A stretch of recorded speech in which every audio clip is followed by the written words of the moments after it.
My weird little perception of Thiago Santos is that he's a lot younger than he actually is. I forget that he's 38, and I always feel like he's a developing fighter. His striking is not particularly well versed, it's not particularly well thought out. It's very explosive and very reckless and very...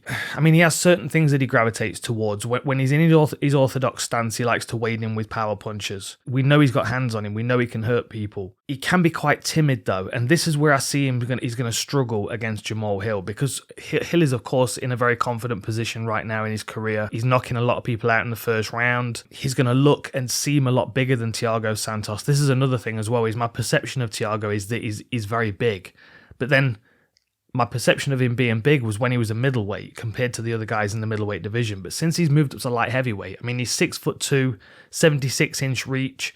I mean, you can find some welterweights, you can find some lightweights with those kind of statistics.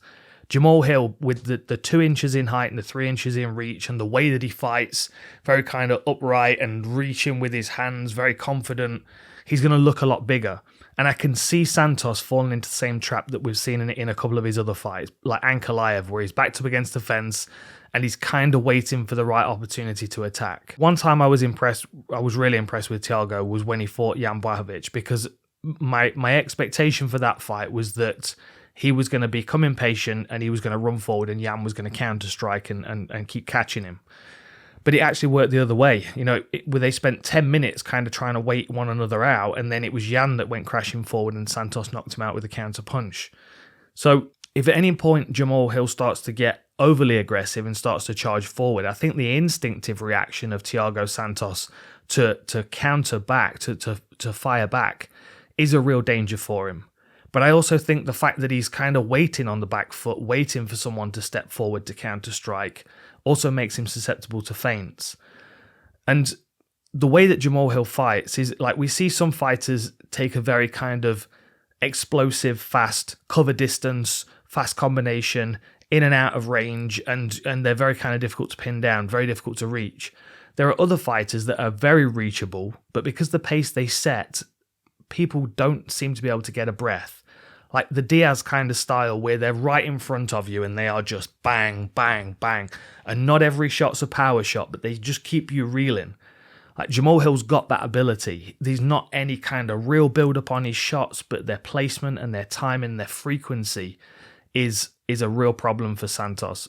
The reach, the pace, and the fact that he is quite confident to command the center and work out of a southpaw stance, which, I mean, Santos is coming off that fight against Ankalaev, who's a southpaw, and I don't think it did him any favours at all. I think he has certain techniques in his game, like his counter hook and his body kick from his southpaw stance. I think he has certain things that he likes to use, but I don't think his application is quite as elevated as where it needs to be able to compete with some of the top strikers in the division. And I do think Jamahal Hill, although of course, he's young in his career. You've got Santos, who's got 32 fights compared to Jamahal Hill, who's had 12.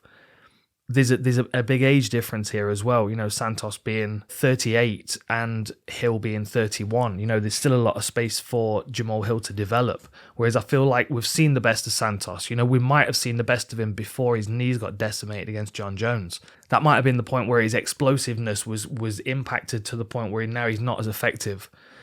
He may have felt it, his confidence may have gone to boot, and then he finds himself backed up against the fence with the likes of Ankalaev in front of him that are just gradually outwork him and outpoint him. The only thing that puts me in Santos's corner is the fact that he's got the experience, and he does have this patience, which surprised me against Jan Blachowicz and against a fighter that's 12 fights in and he's used to knocking people out in the first round. I think the more patience, the better. Whether that's patience because he's not confident in his ability to sprint forward now on his knees, or whether it's feeling like these guys are faster now because he's in his late 30s. It could be this. It could be the fact that he doesn't feel quite as big as these guys anymore. Because we'll see when they face off, but I expect Jamahal Hill to tower over him.